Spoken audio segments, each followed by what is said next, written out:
அன்பான தொலைக்காட்சி நேயர்களுக்கு வானம் பூமி படைத்த இயேசு கிறிஸ்துவின் திருநாமத்தில் தோத்திரங்களையும் வாழ்த்துக்களையும் சொல்லிக்கொண்டு இந்த நாளினுடைய இந்த செய்தியை உங்களோடு ஒப்படைக்கிறேன்.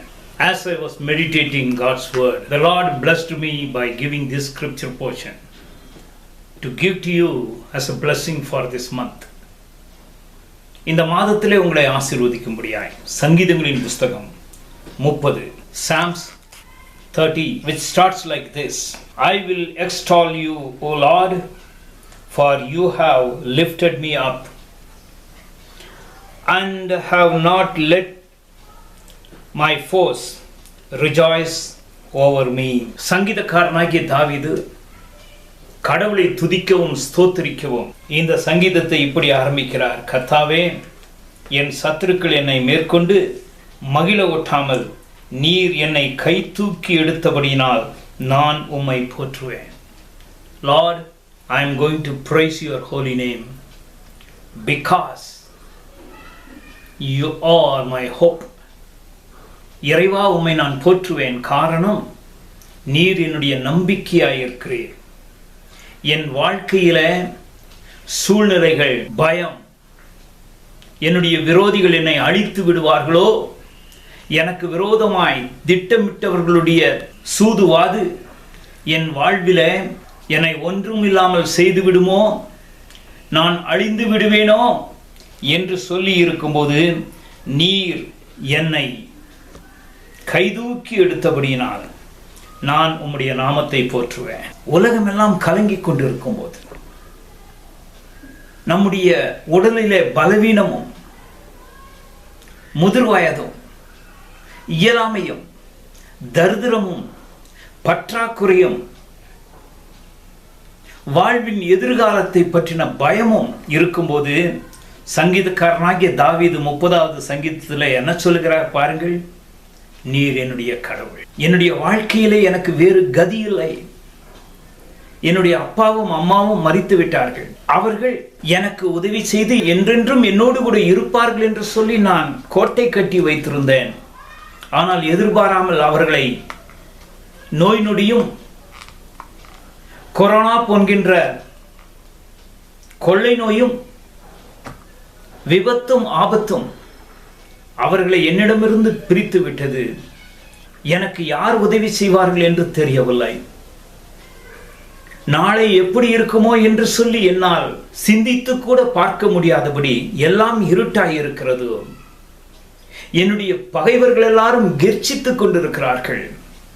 இதோடு இவன் முடிந்து விட்டான், இதோடு இவனுக்கு சமாதி கட்டிவிட வேண்டும் என்கின்ற நிலைமையிலே எதிர்பார்த்திருக்கும் போது, கர்த்தாவே, என்னுடைய சத்துருக்கள் என்னை மேற்கொண்டு மகிழ ஒட்டாமல் நீர் என்னை கைதூக்கி என்னுடைய வாழ்க்கையில என்னை நீர் உயர்த்தி விட்டபடியினால், என் கையை நீர் பிடித்து கொண்டபடியினால் உம்மை நான் போற்றுவேன். Because you are the one who hold my hand, I wanted to praise you, O God. இந்த சங்கீதத்தை ஆரம்பிக்கும் போது என்ன சொல்லுகிறார் பாருங்கள். நான் கர்த்தரை போற்றுவேன். 2வது வசனத்தில் எப்படி சொல்லுகிறார்? Second verse reads like this: O Lord, my God, I cried out to you and you healed me. என் தேவனாகிய கர்த்தாவே, உம்மை நோக்கி கூப்பிட்டேன், நீர் என்னை குணமாக்கினீர். God, when I cried, you heard me because you are the living God. அருமையான சகோதரனை, சகோதரியே, இந்த நாளிலே நான் பிரசங்கிக்கிற இயேசு கிறிஸ்துவை நான் கொண்டாடி மகிழப் போகிறேன். காரணம் என்ன தெரியுமா? என்னுடைய விரோதிகள் என்மேல் எழும்பி என்னுடைய வாழ்விலே என்னை இதோடு முடிந்தது என்று சொல்லிக் கொண்டிருக்கின்ற அந்த சூழ்நிலையில கைவிடாமல் காத்து என்னை கரம் பிடித்து தூக்கிவிட்டார். அவரை நான் போற்றி புகழப் போகிறேன். அவருடைய நாமத்தை நான் கொண்டாடி மகிழப் போகிறேன். 2ஆம் வசனத்தில் சங்கீதக்காரர் சொல்லுகிறான், என் தேவனாகிய கர்த்தாவே, உம்மை நோக்கி நான் கூப்பிட்டேன், நீர் என்னை குணமாக்கினீர். நான் கூப்பிட்டு கதறின போது, திக்கற்ற வேளையில பக்கபலமாகிய உம்மை நோக்கி, என்னுடைய மூச்சுக்கும் பேச்சுக்கும் சொந்தக்காரராகிய உம்மை நோக்கி என்னுடைய பலவீனங்களையும் அறிவீனங்களையும் அறிந்தவராய் இருக்கின்ற உம்மை நோக்கி நான் கூப்பிட்டேன். நீர் என்னுடைய கூப்பிடுதலை கேட்டீர். கர்த்தருக்கு ஸ்தோத்திரம். அவர் என்னுடைய கூப்பிடுதலை கேட்டார். அவர் என்னுடைய கூப்பிடுதலை கேட்கத்தக்கதாக அவருடைய செவிகள் சாய்ந்திருந்ததற்காக அவருக்கு நான் நன்றி சொல்லுவேன். அவர் என்னை கேட்டது மாத்திரமல்ல, என்னை குணமாக்கின கர்த்தர். நாம் கர்த்தருடைய சமூகத்திலே அவரை நோக்கி கூப்பிடுவோம். அவரை நோக்கி கூப்பிட்டார்கள். கர்த்தர் கேட்டு அவர்களுக்கு மறு உத்தரவு அருளி செய்தார். ஏனென்றால் அவர் உயிருள்ள தெய்வம். The God whom I preach hears my cry.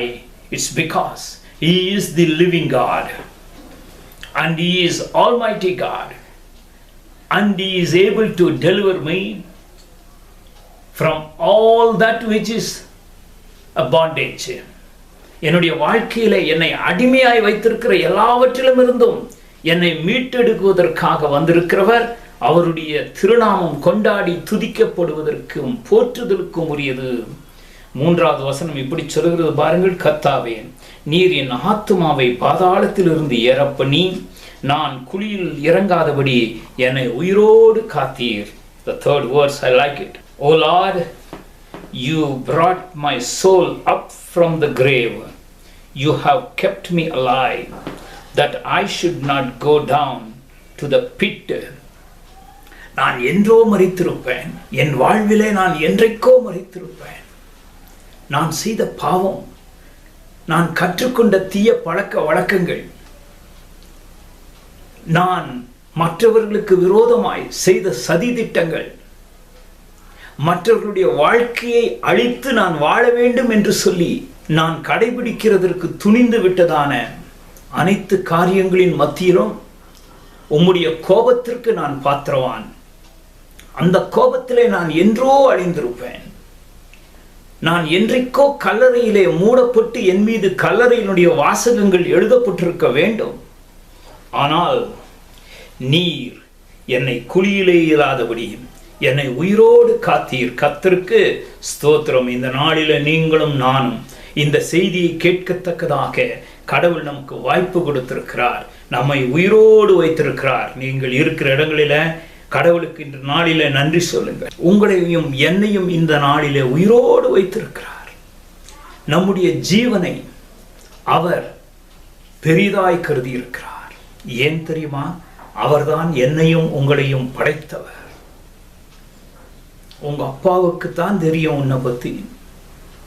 உன்னுடைய லாபமும் நஷ்டமும் உங்க அப்பாவுக்கு தான் தெரியும்.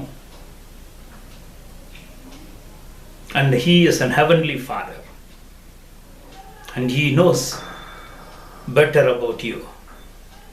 No other person on the face of the earth knows about you.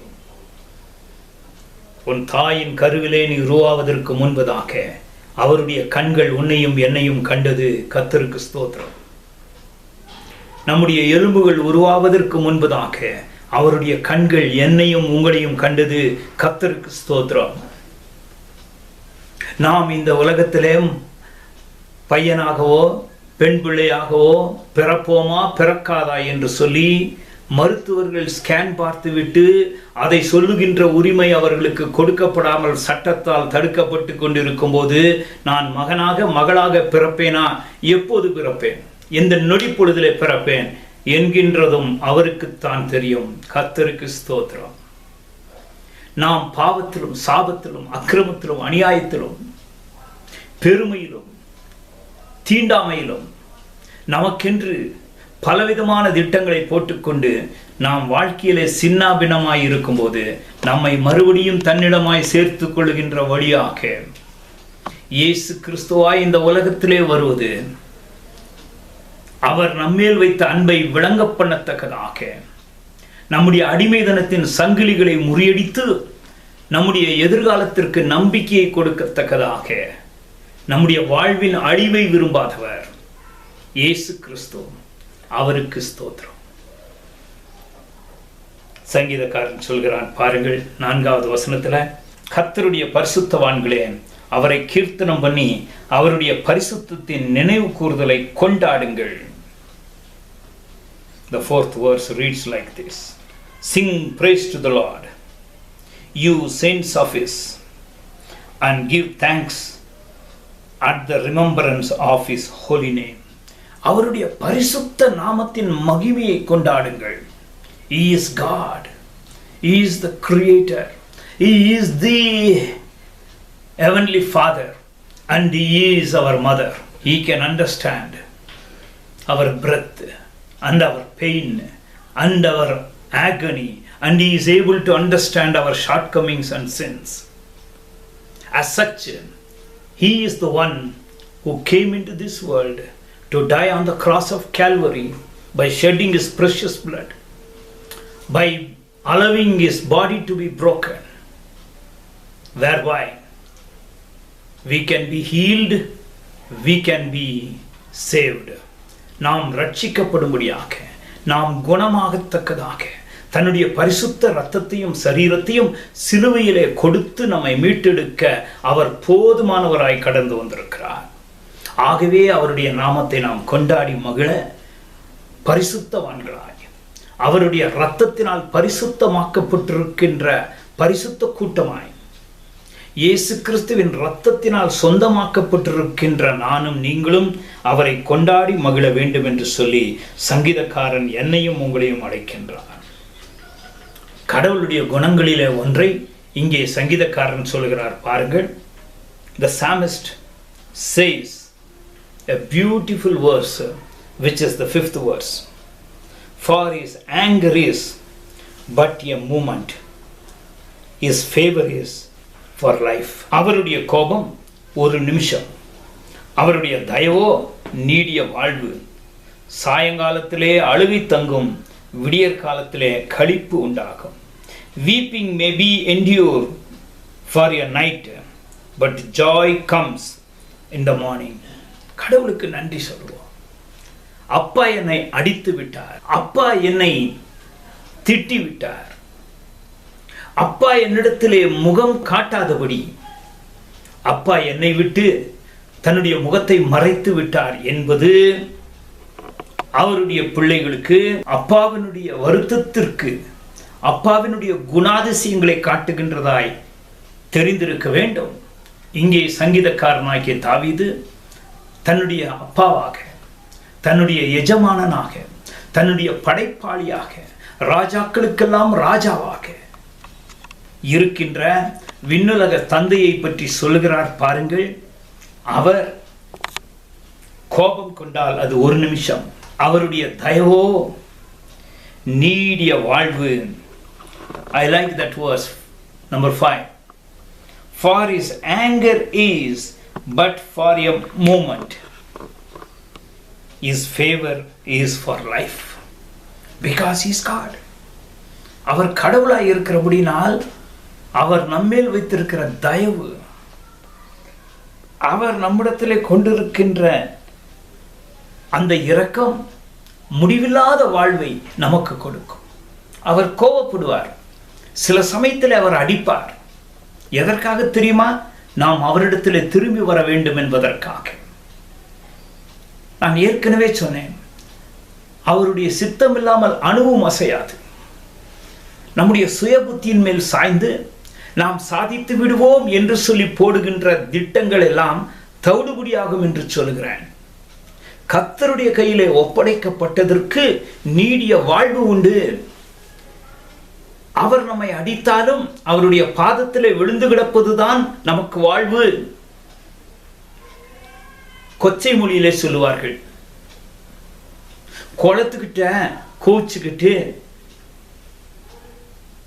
அவன் தன்னுடைய பின்னால் பாகத்தை கழுவாமல் போய்விட்டால் யாருக்கு கேடு? சொறி சரங்கு நமக்குத்தான் வரும், குளத்துக்கு வராது. அதைத்தான் நம்முடைய மொழியில சொன்னார்கள். குளத்துக்கிட்ட கோச்சுக்கிட்டு குண்டி கழுவாம போயிட்டான்னு சொன்னா யாருக்கு கேடு? மனுக்குலமாகிய நாமும் கூட அப்படித்தான். அந்த இறைவனிடத்தில் மறுபடியும் வந்து அவர் பாதத்தை கட்டி தழுவுவதற்கு பதிலாக பேய் பிசாசுகளிடத்தில், மந்திரவாதிகளிடத்தில், மந்திரீகத்திற்கு, பலவிதமான மனிதனுடைய திட்டங்களுக்கு குறி சொல்லுதலுக்கு, நாள் பார்க்கிறதற்கு, நட்சத்திரங்களை பார்க்கிறதற்கு போவோம் என்று சொன்னால் நமக்கு விடிவே இல்லை. நாம் சீரழிந்து போவோம், நம்முடைய வாழ்வு அழிந்துவிடும். ஆனால் நாம் வர வேண்டிய இடம் ஒன்று இருக்கிறது. அது கடவுளுடைய பாதம். அவரிடத்திலே தயவு இருக்கிறது. நீடிய வாழ்வு அவருடைய கையிலே இருக்கிறது. அவர் நம்முடைய வாழ்விலே அழுகையை களிப்பாய் மாற்றி விடுவார்.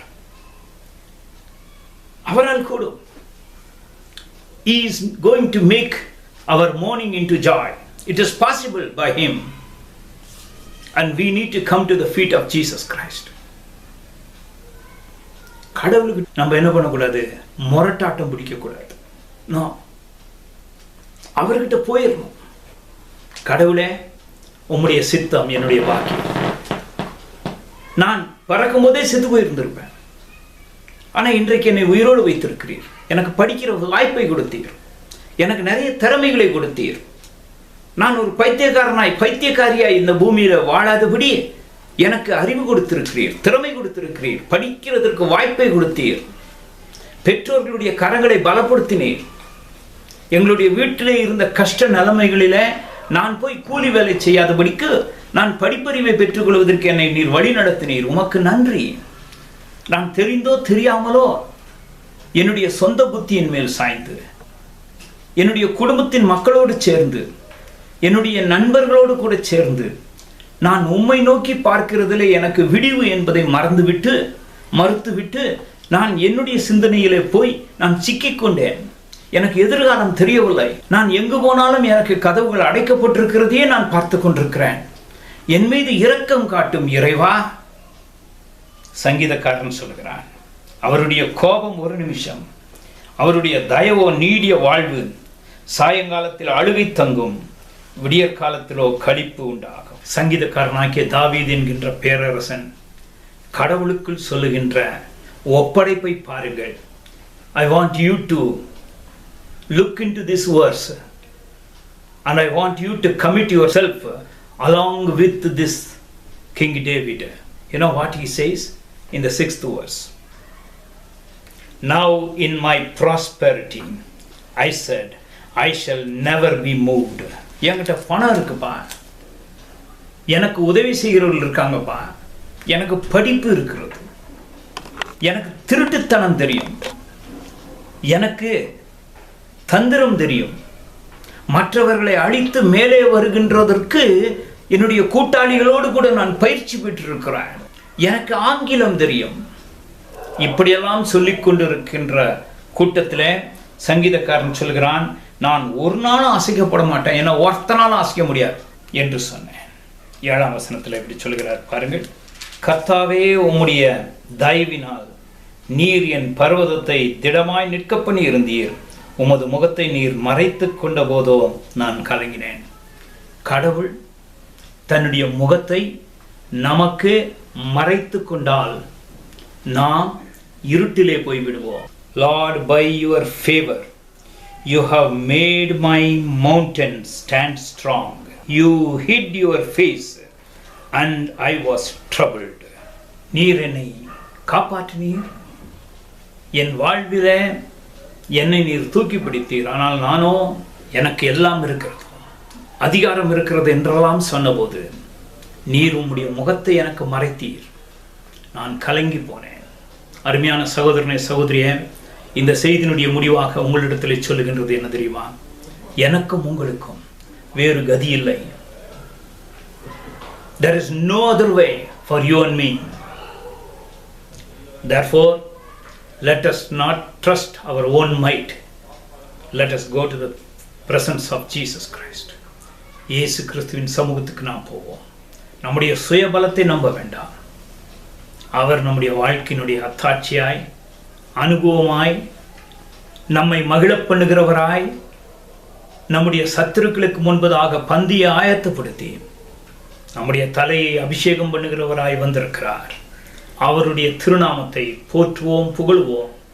அவரிலே நாம் மகிழ் கொண்டாடுவோம், பிரார்த்தனை செய்வோம். எல்லாம் வல்ல அன்பின் இறைவா, துதிக்கும் ஸ்தோத்திரத்திற்கும் பாத்திரமானவரே, உம்மை நன்றியோடு துதிக்கிறோம். நாங்கள் கலங்கின நேரங்களில் எங்களை நீர் திடப்படுத்தினீர். உமக்கு நன்றி. நாங்கள் பலனற்றவர்களாய் இருக்கும்போது நீர் எங்களை பலப்படுத்துகிற கிறிஸ்துவாய் வந்திருக்கிறீர். உமக்கு நன்றி.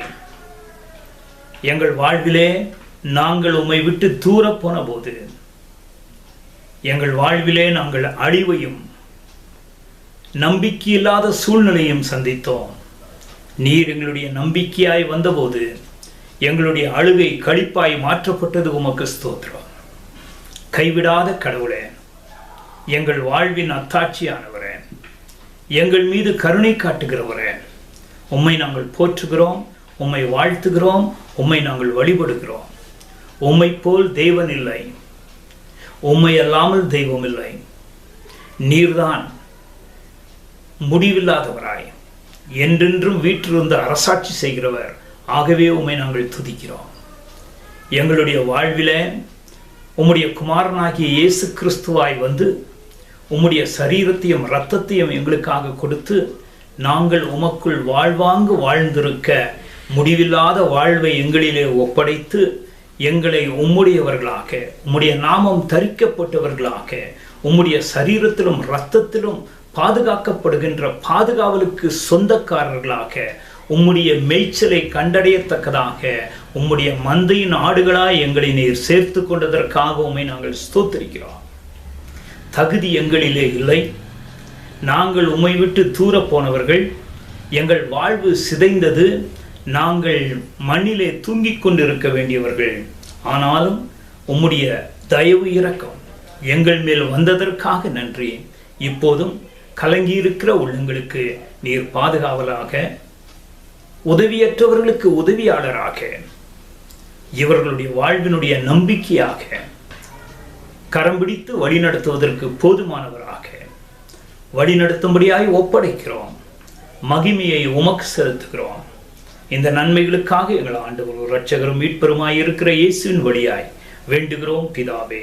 ஆமேன், ஆமேன். எல்லாம் வல்ல இறைவன் இயேசு கிறிஸ்து உங்களையும் உங்கள் குடும்பத்தையும் தத்தளிக்கின்ற இந்த காலகட்டத்தில் பாதுகாத்து, சத்துருக்களுக்கு முன்பதாக பந்தியை ஆயத்தப்படுத்தி உன் தலையை எண்ணெயால் அபிஷேகம் பண்ணுகிறேன் என்று சொல்லியிருக்கிற கடவுளுடைய வசனம் இந்த மாதத்திலும் உங்கள் அனைவருக்கும் உண்மையாய் இருக்க கர்த்தர் தாமே கிருபை செய்ய வேண்டும் என்று சொல்லி அவரிடத்திலே பிரார்த்தித்து உங்களை ஆசீர்வதிக்கிறேன். தேவ சமாதானம் உங்கள் இல்லங்களையும் உள்ளங்களையும் ஆட்கொள்வதாக. ஆமென். அன்பான தொலைக்காட்சி நேயர்களே, இந்த திரையில் காணும் மின்னஞ்சலுக்கோ வாட்ஸ்அப்புக்கோ அல்லது தொலைபேசி எண்களுக்கோ நீங்கள் பெற்றுக்கொண்ட ஆசீர்வாதங்களையும் இந்த நிகழ்ச்சிகளை பற்றிய கருத்துக்களையும் தெரிவித்து இந்த ஊழியத்தில் என்னை உற்சாகப்படுத்தும்படியாய் உங்களை அன்பாய் கேட்டுக்கொள்கின்றேன். இந்த நிகழ்ச்சி உங்களை ஆசீர்வதிக்க வேண்டும் என்கின்ற ஒரே காரணத்திற்காக கலங்கி இருக்கின்ற சூழ்நிலையில் இதை ஒப்படைப்பதற்கு நான் முன் வருகிறேன். கர்த்தர் இந்த ஊழியத்தின் மூலமாய் மகிமைப்பட வேண்டும், நீங்கள் ஆசீர்வதிக்கப்பட வேண்டும். இதுதான் இந்த ஊழியத்தினுடைய நோக்கம். மீண்டும் சந்திக்கும் வரை மாறாத தெய்வீக பிரசன்னத்திற்குள் உங்களை ஒப்படைத்து உங்களுக்காக ஜெபிக்கிறேன். ஆமென். சத்திய வேதம் தந்து உத்தமரியே துருக்கு ஜதிகள் சொல்லி பாடுவே. சங்கீதம் நான் பாடு சாரீரம் தந்தவர்க்கு ஸ்வரங்களின் மலர் சூடுவே. ஸ்வரங்களின் மலர் சூடுவே.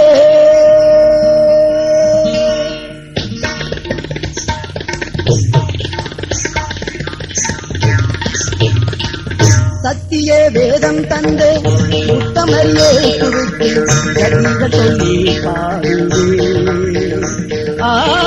சத்திய வேதம் தந்து உத்தமரியே துருக்கு ஜதிகள் சொல்லி பாடுவே.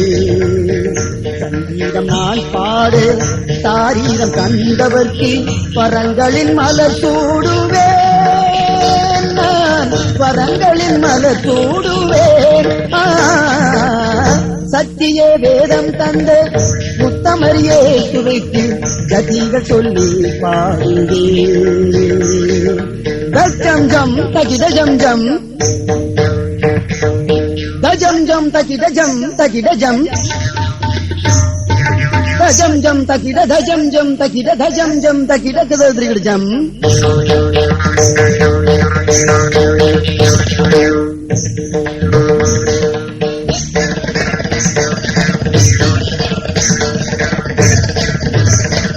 சத்திய வேதம் தந்த உத்தமரியே துவைக்கு ஜதிகள் சொல்லி பாடுவே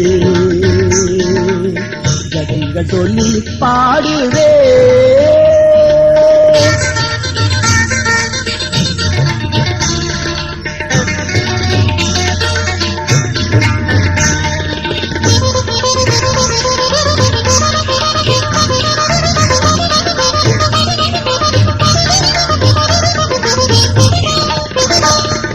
வேதமானது தேவன் தந்தது தேவ வார்த்தைகள் நிறைந்தது அந்த வார்த்தைதான் இயேசுவானது எந்த நாவினில் ஒலிப்பது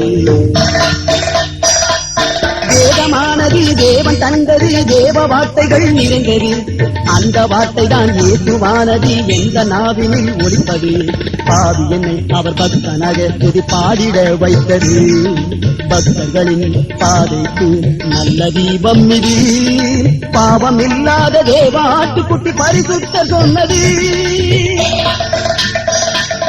பாவம் இல்லாத தேவாட்டுக்குட்டி பரிசுத்த சொன்னது பக்தியோடு இந்த வேதம் படிப்பவருக்கு பரலோகம் உள்ளது பக்தியோடு இந்த வேதம் படிப்பவருக்கு பரலோகம் உள்ளது சத்திய வேதம் தந்த முத்தமரியே துவித்து ஜதிகள் சொல்லி பாடுவே ஜதிகள் சொல்லி